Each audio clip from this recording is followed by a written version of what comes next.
the last week in our series on adoration, and this week we're going to talk a little bit about the fruits of adoration. What can you expect to be different in your own life?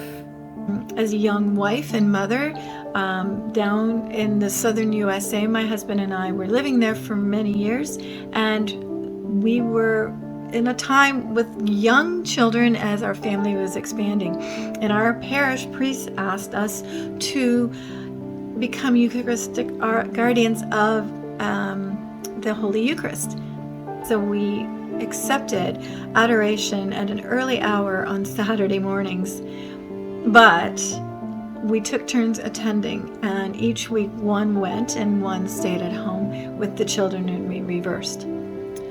Those years were the most formative prayer development, deep spiritual years for both Scott and myself, and we've talked about it often. It is something that we not only developed for ourselves personally, we brought to our marriage, and it became a strong foundation for our marriage for many more years to come. I owe my vocation to the Eucharist, as does every priest, because we're ordained for the Eucharist.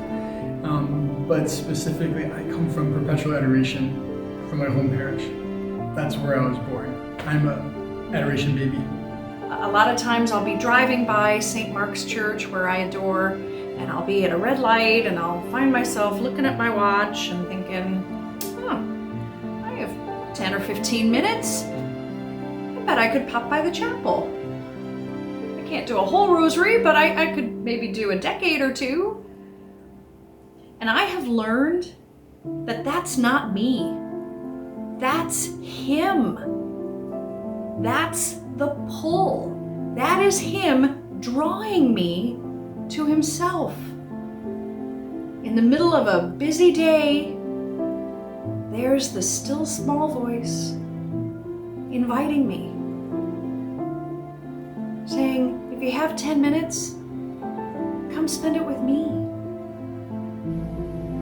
I think that's the beauty, one of the many beautiful things about the Eucharistic adoration is being in the real presence of Jesus. And just having that space and time to sit with your friend